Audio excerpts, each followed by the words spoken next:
Saya hanya uh, minta waktunya sebentar ya, karena minggu ini sudah harus siap proyek. Ada materi yang belum tersampaikan karena ada satu dua hal yang membuat saya tidak bisa mengajar gitu ya. Oke, materi berikutnya hanya sisa plotting dan infografis gitu ya teman-teman ya. Saya rasa materi ini sebenarnya sudah bisa teman-teman lakukan, hanya saja ini dalam bentuk penegasan gitu ya. Oke, yang pertama, apa itu visualisasi data, kemudian bagaimana hubungan visi dan misi, visi dan persepsi manusia dengan visualisasi data, kemudian yang ketiga, bagaimana penggunaan teknik storytelling. Nah, ini saya mau coba minta bantuan teman-teman ya, bisa menjawab atau tidak, karena katanya minggu depan sudah uh, masuk ke proyek ya, tugas akhir gitu kan.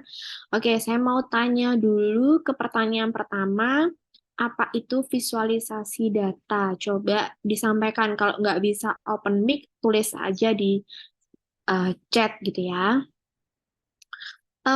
Apakah ada yang di sini Eva Oktaviana? Hadir Ibu. Oke, Eva, bisa dibantu nggak? Menurut Eva, visualisasi data itu yang seperti apa ya? Baik, sebelumnya mohon maaf karena tidak bisa on cam ya Bu. Jadi menurut saya visualisasi data ini merupakan proses di mana kita mengolah data-data sesuai dengan kebutuhan dari mungkin perusahaan atau lain sebagainya sehingga kita bisa mendapatkan atau memvisualisasikan dalam bentuk representasi data itu, entah itu bentuk diagram, grafik atau sebagainya. Yang tentunya dari grafik, diagram dan lain sebagainya itu juga memiliki maksud yang akan kita gunakan untuk menindaklanjuti terhadap makna data itu sendiri. Mungkin seperti itu, Ibu. Oke, baik. Terima kasih, Eva. Saya catat dulu. Eva Oktaviana. Betul ya? Eva Oktaviana. Benar, Ibu. Oke. Oke, berikutnya. Hubungan visi persepsi manusia pasti sudah bisa ya kalau tahu definisi dari visualisasi data. Ini yang mau saya tanyakan nih. Teknik storytelling. Nah, kan kemarin masuk ya, storytelling itu penting nih untuk kalau kita bisa memvisualisasi data, berarti sudah harus mahir dengan storytelling. Nah, coba dong dibantu, pasti akan dapat poin ya. Oke, coba eh Rafif. Ada nggak ya Rafif?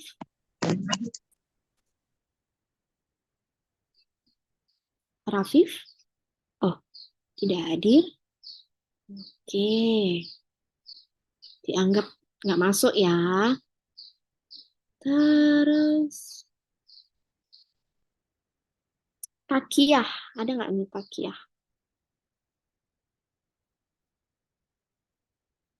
Takiyah Ardelia.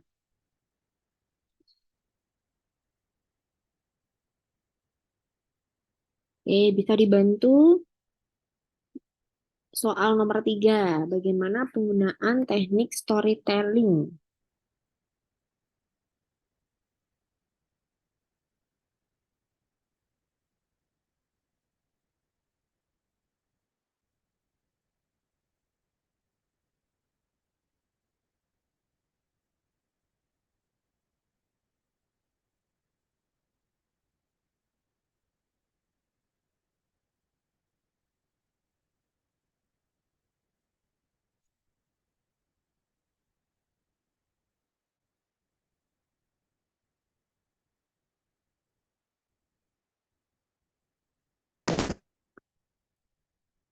Oke, silahkan. Nggak apa-apa, by chat. Oke, sambil menunggu Takia, kita masuk ke definisi ya. Jadi, sama seperti pada umumnya, visualisasi data itu penting dan erat kaitannya dengan bagaimana kita menggunakan suatu fitur atau media dalam bentuk grafik. Nah, tool-toolnya teman-teman bisa apa saja.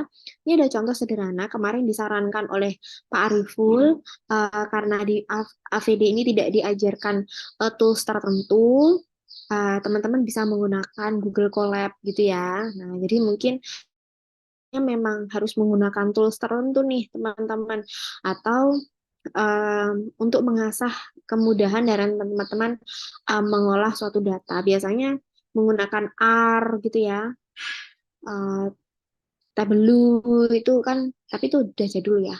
Mungkin yang sederhana itu kita menggunakan Google Colab gitu. Jadi teman-teman nanti akan coba menggunakan Google Colab. Nah, sambil menunggu jawabannya temannya, kita masuk ke bab hari ini yaitu plotting. Nah, jadi dalam visualisasi data dengan menggunakan storytelling itu bisa saja kita dipakai untuk memanfaatkan bagaimana menyampaikan suatu insight dalam bentuk pengetahuan itu berdasarkan fakta yang sudah kita kumpulkan. Nah, fakta-fakta yang kita kumpulkan itu tidak pernah yang namanya jalannya itu selalu mulus, teman-teman. Jadi bisa saja nanti di dalam fakta itu atau dalam data itu ada framing data yang ternyata uh, framing data itu dia di skip tahapannya. Nah, sehingga data-data yang tersaji itu tidak baik. Nah, framing data ini mungkin teman-teman bisa lihat dampaknya seperti apa. Nah, dampak dari framing data ini bisa mengakibatkan menjadi mispersepsi. Jadi, yang awalnya datanya benar menjadi tidak benar. Yang datanya bersih menjadi tidak bersih. Nah, tapi kalau kita melakukan framing data itu yang baik, itu bisa saja kita mendapatkan hasil yang lebih baik, gitu ya. Nah, jadi teknik-teknik plotting itu menjadi salah satu teknik yang memudahkan kita dalam menyajikan data dengan bantuan storytelling. Nah, tadi storytelling sudah tersampaikan apa belum, Takia? Nah, ini sudah dijawab. Jadi menurut Takia, storytelling itu metode menyampaikan informasi dikemas secara ringkas dan menarik. Ditujukan untuk siapa, Takia? Apakah kita berbicara sendiri ini masuk kepada storytelling? Kita bikin PPT, kita bikin uh, ada data, kita olah sendiri, kita bentuk visualnya, bentuk chartnya, bikin scatter plot, bikin plotting dan sebagainya. Kita ngomong sendiri nih, itu udah masuk teknik storytelling belum?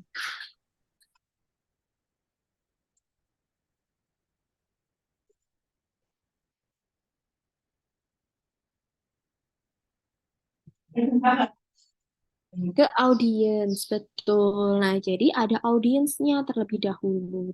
Nah, di sini ada teknik storytelling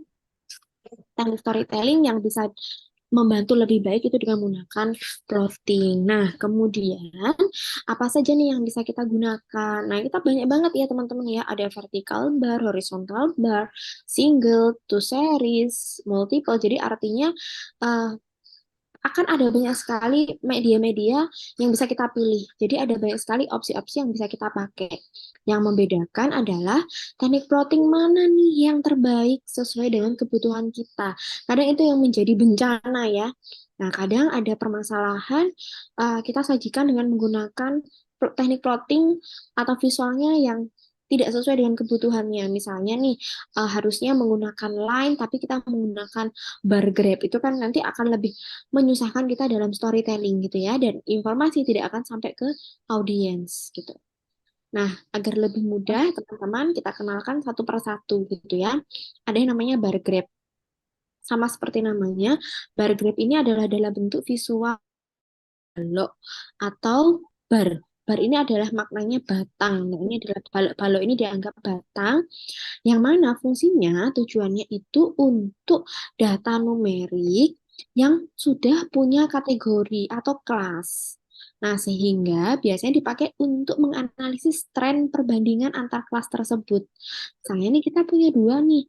Ada dua warna jingga dan warna merah ini ada nama eksisnya ya apa saja. Nah, itu kita membandingkan yang merah dan yang jingga gitu ya. Nah, ini ada beberapa contoh. Oke, silakan kalau mau mendapatkan ini ya, mendapatkan nilai tambahan, teman-teman bisa langsung menjawab ketika saya memberikan pertanyaan gitu ya. Karena minggu depan kita sudah akan melakukan ujian, jadi sering-sering mencari poin gitu ya. Oke, nanti akan saya cek setelah saya menjelaskan. Oke, berikutnya jenisnya selain bar graph, kita ada pie chart. Nah, ini menarik. Tidak semua em, yang kita dapatkan, nah, itu dianggap benar. Teman-teman sering banget kan menemukan chart ini, chart yang paling umum ya, pie chart, bar graph ini paling sering kita kita dapati di media-media, kemudian di ruang terbuka untuk menyajikan informasi. Misalnya ini aktualisasi data, bagaimana penggunaan What is it? bagaimana penggunaan suatu kegiatan, itu dananya dalam kegiatan itu kan biasanya tersaji dari berbagai chart gitu ya. Nah, ternyata tidak semuanya bisa kita gunakan. Nah, jadi teman-teman bisa mengetahui terlebih dahulu. Jadi kalau pie chart, ternyata dia hanya berfokus kepada proporsi, teman-teman. Jadi proporsi pada suatu ruang atau di seluruh pemetaan data. Jadi kalau proporsi, anggapannya adalah 100% dari keseluruhan populasi yang ada. Nah, dari proporsi yang ada, 100% itu kita bagi menjadi beberapa kategori. Nah, makanya bentuknya seperti kue pie yang dipotong-potong. Kalau potongan itu dijadikan satu lagi, dia akan membentuk keutuhan lagi, yaitu 100% lagi itu ya bedanya. Apakah kalau bar chart ini, bar graph ini kita gabungkan bisa jadi 100%? Tentu saja tidak. Beda kan? Nah, jadi itu bedanya. Kemudian yang ketiga adalah box plot. Bagi anak-anak yang suka sekali di bidang data science, itu tidak akan pernah lepas dari yang namanya box plot. Kenapa? Karena teknik preprocessing di dalam data science itu pasti menggunakan box plot. Untuk apa? Box plot digunakan untuk mendeteksi data outlier. Kok bisa ya untuk mendeteksi data outlier? Nah, karena datanya dimasukkan ke dalam box, yang mana box ini ada kuartilnya. Nah, di sini ada kuartil satu atau Q1, ada median, ada kuartil 3 atau Q3, dan ada nilai maksimum. Nah, jadi di sini distribusi data yang ternyata tidak sama nominalnya atau sifatnya dengan data lainnya itu dianggap outlier.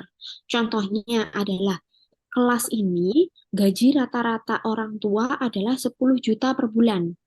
Misalnya nih gaji bapaknya Eva, maaf ya kalau gajinya terlalu kecil ya, kalau saya hanya ilustrasi. Gaji papanya Eva itu adalah 15 juta per bulan. Gaji papanya Karenina itu adalah 13 juta per bulan. Lalu tiba-tiba, nah gaji bapaknya Valentino itu adalah 85 juta per bulan. Nah ini mungkin bapak ini ya, bapaknya Rafael Alun itu ya saudaranya Mario Dandi. Nah, jadi 85 juta per bulan. Nah, kalau masuk ke dalam box plot, itu dia mediannya, nilai tengahnya, atau nilai rata-rata di antara keseluruhan data itu tidak masuk di sini. Nah, jadi perpotongan ya, ini kan nilai terkecil dan ini adalah nilai terbesar. Nah, dia sudah melewati nilai-nilai ini. Artinya, dia kecondongan dari suatu data itu dianggap tidak sesuai dengan rumpun yang ada di data tersebut. Rata-rata temennya gaji bapaknya itu 15 juta lah, kurang lebih. Kok dia tiba-tiba 85? Itu dianggap outlier. Nah, itu bisa dideteksi dengan menggunakan box plot. Kenapa? eh, dari sini anggapannya adalah kita bisa mengidentifikasi dengan menggunakan data ini nanti. Makanya box plot ini saya izin zoom ya. Nah, ini kan ada garis mediannya. Nah, garis median ini digunakan untuk mendeteksi kalau ternyata lower quartile itu areanya lebih kecil dibandingkan upper quartile, itu menyebabkan bahwa sebaran datanya itu condong lebih ke dalam angka-angka yang dianggap highest value. Jadi value-value-nya itu dianggap, jadi sebaran datanya ini dianggap lebih besar gitu ya. Jadi bisa saja nilainya itu tidak terrata-rata dengan sempurna alias ada banyak sekali jenis dari data di suatu sekumpulan uh, populasi tersebut gitu ya. Nah, itu yang sering digunakan untuk memanfaatkan kita menggunakan outlier, mendeteksi outlier. Nah, kemudian ada lagi nih, kalau misalnya nih, itu kan mungkin kalau datanya estimasinya 1000, 2000, 3000, oke lah, kita menggunakan pie chart, kita menggunakan bar graph, kita menggunakan box plot itu untuk menganalisis secara singkat. Tapi bagaimana kalau kita menggunakan data sebarannya 2000, 3000, tapi kita mau mengetahui secara secara personal dari suatu data tersebut. Contohnya misalnya, eh, di sini ada contoh kemungkinan menderita kanker pada usia yang berbeda pada pria dan versus wanita. Kemudian korelasi antara hasil tes IQ dengan IPK. Nah, dari data itu kalau kita visualkan, kita biasanya akan kesusahan teman-teman dalam menganalisis. Nah, karena biasanya data-data yang secara personal itu nanti akan teman-teman dapati kalau datanya itu saling bertumpu, jadi saling tidak bisa terlihat secara mendetail bagaimana hasil dari titik koordinat yang sedang kita analisis. Seperti itu ya, makanya kita bisa menggunakan plotting dari penggunaan scatter plot yang dia bisa menganalisis titik-titik potong yang bisa menunjukkan adanya korelasi antar variabel. Nah, jadi kalau datanya sebarannya cukup banyak dan ternyata dia saling uh, bertumpu atau dia saling bentuknya uh, ini ya stack ya. Nah, jadi stack jadi saling bertumpu. Nah, itu kita tidak akan bisa menganalisis secara personal. Nah, makanya itu menjadi salah satu kelemahan dari scatter plot. Kalau ternyata datanya besar, kemudian dia akan dibandingkan korelasinya, dia akan sering mengalami kelemahan. Nah, tapi bagusnya scatter plot ini kita bisa mengetahui nih apakah dia berbanding lurus dan berbanding terbalik. Nah, itu akan sangat mudah kita menggunakan scatter plot. Nah, jadi dia menggunakan perpotongan secara grafis yang hubungan antar kedua variabel. Nah, jadi misalnya di sini nih, kanker kulit itu dengan misalnya jenis kelamin. Nah, atau korelasi tes IQ dengan IPK. Apakah kalau IQ-nya besar, dia memiliki IPK yang lebih besar juga. Nah, itu kita bisa melihat menggunakan scatter plot. Nah, dari kelemahan yang dimiliki scatter plot apabila ada data yang bertumpu atau stack, itu dia tidak bisa mengambil lebih tepat karena misalnya datanya terlalu banyak, kita bisa menggunakan bubble chart namanya. Nah, jadi bubble chart ini ada area nih yang bisa kita analisis, walaupun dia bertumpu, dia tidak akan tertutup informasinya. Nah, jadi misalnya di sini ada contohnya gambarnya seperti ini. Ada area biru-biru. Nah, ini kita bisa langsung melihat, oh ternyata data-data ini itu kita bisa tahu bahwa atau bubble ya gelembung-gelembung ini itu mengindikasikan bahwa ada informasi antar korelasi dari dua sumbu variabel.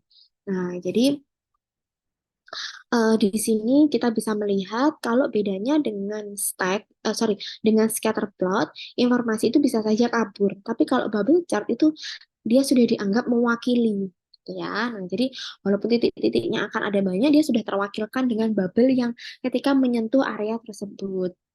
Oke, berikutnya ini ada namanya KDA, Kernel Density Estimation. Nah, di sini difokuskan untuk memperbaiki bar graph ya. Kenapa? Karena kalau bar graph, kita kalau ingin menganalisis suatu informasi dari perbandingan data, itu biasanya bersifat kasar karena ujung-ujungnya kita tidak tahu ya. Contoh sederhana di sini. Ada yang ke setiap bar ini kan ujungnya tidak rata ya. Jadi kita tidak tahu, makanya itu diperbaiki dengan menggunakan KDA. Nah, KDA ini ada yang namanya densitas dan ada fitur smoothness dan continuity. Artinya akan ada garis yang ditarik untuk membuat informasi dari graph ini lebih smooth atau lebih mudah untuk dilihat batasnya. Itu fungsinya. Oke, berikutnya kita langsung ke ilustrasi ya. Ini sebenarnya teman-teman tinggal cek aja lah. Ini kayak pasti bisa semua. Saya juga nyoba. Ini kayak dasar banget ya teman-teman ya. Ini adalah contoh bagaimana cara kita membuat ilustrasi grafik single single line. Kita bisa menggunakan grafik, nah, bentuknya lurus. Nah, biasanya ini dipakai untuk analisis tren. Nah, juga ada bentuknya yang seperti ini. Sama aja lah teman-teman. Nanti silahkan coba aja di slide-nya. Teman-teman bisa ilustrasikan secara uh, individu gitu ya. Oke, kalau teman-teman ingin menggunakan ini ya, bentuk-bentuknya, nah ini untuk grab, ya bisa condong ke kanan, ke kiri, tidak ke bawah ya. Kalau ke bawah beda lagi istilahnya. Oke, itu ya, itu cukup sederhana. Yang saya mau tanyakan nih, yang mau saya tanyakan, ini bisa sendiri ya, tinggal coba. Yang mau saya tanyakan nih, ada nggak ya di kelas ini yang nggak bisa bikin uh, bar grab deh? Atau ada yang belum pernah nyoba membangun bar grab? Nah, coba. Ada nggak? Kalau ada, masukkan ke kolom chat atau raise hand aja. Hitung ya. Satu, dua, tiga. Anggapannya berarti semuanya bisa ya. Semuanya sudah pernah membangun suatu plotting. Oke, berikutnya kita masuk ke materi yang terakhir, yaitu infografis. Nah, oke, ini sudah infografis. Nah, oke, ada yang mau mengemukakan pertama kali kalau mendengar istilah infografis, teman-teman itu membayangkan apa? Coba silahkan open open mic atau by chat.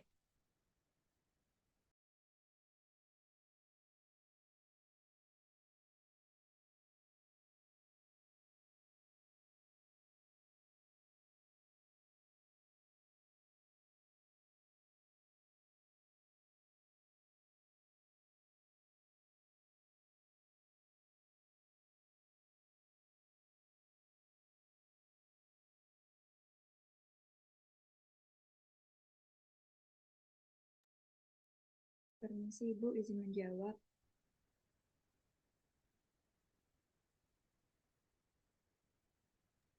Oke, silahkan mic saya ketutup Eva, silahkan. Ya Bu, jadi menurut saya ketika mendengar kata infografis yang mana itu sendiri merupakan gabungan dari dua suku kata yaitu info dan juga grafis. Menurut saya ketika mendengar kata tersebut merupakan suatu bentuk visualisasi di mana kita menggambarkan atau bentuk grafis menginformasikan terkait dengan sejumlah fakta. Dari fakta itu pembaca bisa memahami dengan mudah apa yang disampaikan dari gambaran informasinya seperti itu. Oke, terima kasih sekali. Berikutnya, Rendra. Lengkap dan teratur, media informasi dalam media grafik. Oke, baik. Terima kasih. Wah, keren ya anak-anak ya. Oke, yang belum pernah menjawab, ini adalah sesi terakhir kalian mau mendapatkan kesempatan. Oke ya. Nah, jadi betul menurut teman-teman semuanya. Jadi infografis ini salah satu penyampaian informasi yang menurut beberapa peneliti itu dianggap paling efektif dan efisien.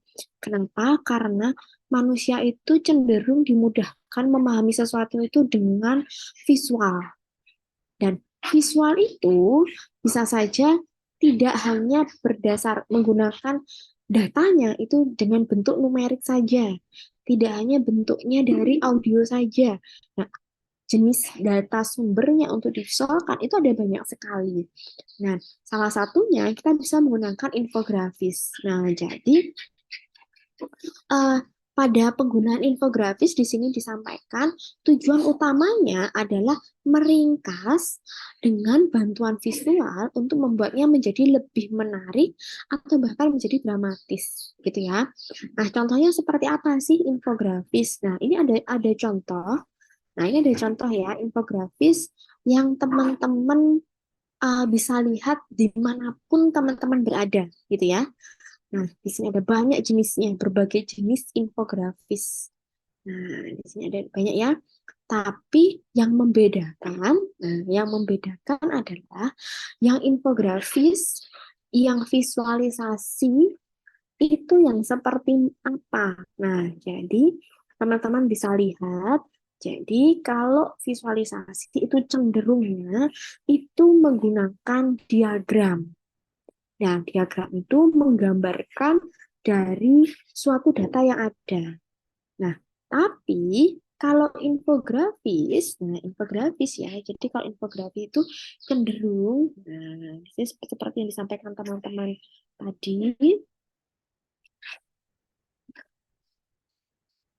Jadi kalau infografis lebih ke informasi yang akan diberikan itu biasanya infografis itu merujuk kepada bagaimana runtutan dari suatu kejadian.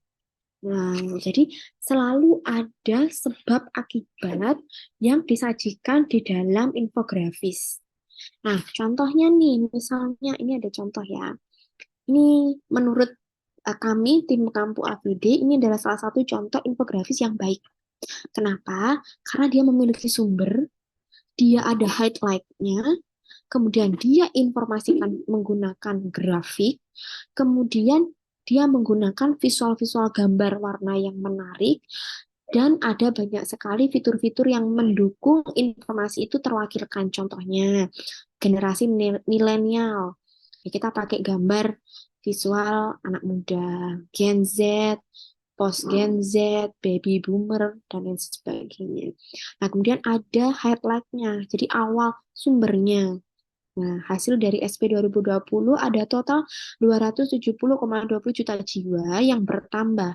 Nah, kemudian dari 270 ini itu terbagi menjadi beberapa bagian. Kan ada runtutan peristiwa yang ingin dia ceritakan yang mana bersumber dari sebab dan akibat. Itu ya. Ini sama juga yang hijau juga demikian. Oke, nah ini ada nih. Lalu apa nih yang harus diperhatikan kalau kita mau mendesain infografis? Kita bisa klaim ya bahwa anak-anak itu jago banget semuanya dalam bentuk desain ya. Kalau saya lihat tuh di sosial media kita tuh anak-anak Fasilkom kan bagus-bagus ya, eye-catching, ikuti tren, kemudian bagus pemilihan font, warna itu oke. Hanya saja kadang informasi yang disampaikan itu kurang mengena gitu ya, kurang sesuai dengan apa yang ingin diceritakan. Contohnya nih, dulu dulu sering banget kan kita ada update nih kegiatan dosen, kegiatan mahasiswa dibentuk video, dibentuk atau dibentuk infografis, tapi kadang isinya tidak sesuai dengan apa yang ingin disampaikan atau yang diterima oleh audiens. Nah, makanya ini nih ada beberapa yang perlu diperhatikan. Yang pertama, hierarki visual. Nah, jadi uh, semakin bagus hierarki itu biasanya dia yang saling berhubungan gitu ya. Nah, ini contohnya yang tidak bagus. Nah, yang tidak bagus, kalau ini yang bagus ya, 3 million people. Nah, ini diidentifikasikan menjadi vegan. Nah, ada lagi sisanya 25% yang ternyata dia tidak suka makan daging, misalnya gitu ya. Nah, jadi kan dia net ya, artinya kelihatan nih mana yang mau di highlight. Dia diberikan kotak dan lain sebagainya, terus tersusun secara bagus, yang tinggi atau yang rendah di atas dan lain sebagainya. Tapi yang terlihat tidak, yang kurang menarik, nah ini ya headernya, kemudian rata kanan kirinya, ukuran gambarnya. Akhirnya kita nggak tahu ya sebenarnya yang mau disampaikan yang mana. Ukurannya sama, kontennya tidak sesuai. Nah, ini menjadi salah satu aspek urutan saja, struktur penempatan menjadi aspek pemahaman kita menjadi terganggu. Gitu ya, font seperti yang saya sampaikan tadi, kalau anak-anak sih fontnya udah lebih dari standarnya ya, mungkin kan sekarang banyak ya font-font yang free. Nah, itu menjadi salah satu juga aspek yang mempengaruhi dari infografis, margin, nah, kemudian warna. Ada nih, ada kan kalau di kita sih enggak sih, kemarin di Fasilkom itu di IG ya yang sering kan dulu ngetren ya kalau dalam ini ya dalam feed satu baris tuh warnanya disamakan disamakan gitu ya. Nah itu sebenarnya juga menarik atau salah satu aspek infografis. Jadi pemilihan warna itu mengandung makna. Misalnya satu bulan nih ada tiga gambar, tiga informasi yang disampaikan nih dalam feednya Instagram Fasilkom, warnanya sama-sama pinknya. Itu jadi bulan Januari atau bulan bulan Februari karena hari hari kasih sayang, makanya kasih warna pink. Dan ada informasi yang disampaikan. Seperti kalau ini, kenapa dikatakan tidak tepat? Nah, karena dia menggunakan warna yang mirip, akhirnya susah terbaca. Kemudian dalam satu konten, dia lebih dari 5 warna yang dipakai. Nah, itu juga kurang kurang baik. Oke, nah itu adalah beberapa contoh. Nah, mungkin itu saja yang bisa saya sampaikan. Ada yang ditanyakan, sambil saya catat nama-nama anak-anak yang masuk di chat. Takia, Nur Rafif tadi saya panggil nggak ada ya. Gaizar nggak. Rendra, Nabila. Oke, sudah. Oke, mungkin itu saja teman-teman. Ada yang ditanyakan? Cukup ya? Cukup. Oke. Kalau tidak ada yang tanyakan, bisa saya akhiri ya perkuliahan hari ini. Terima kasih atas waktunya. Beberapa kali kita sering tidak bisa melakukan perkuliahan, tidak semata-mata karena banyak sekali agenda yang harus dilakukan di luar kampus, sehingga tidak menutup kemungkinan perkuliahan ini dilakukan selama online. Saya berharap materi yang disampaikan tetap bisa nyampe di teman-teman, dan saya juga tidak akan em, mengurangi dari ini ya, tidak akan mengurangi atau menghambat dari proses penilaian yang ada. Jadi saya anggap sama semua gitu ya. Oke, saya akhiri. Selamat siang semuanya. Selamat siang, Bu. Selamat siang. Selamat siang, Bu. Waalaikumsalam.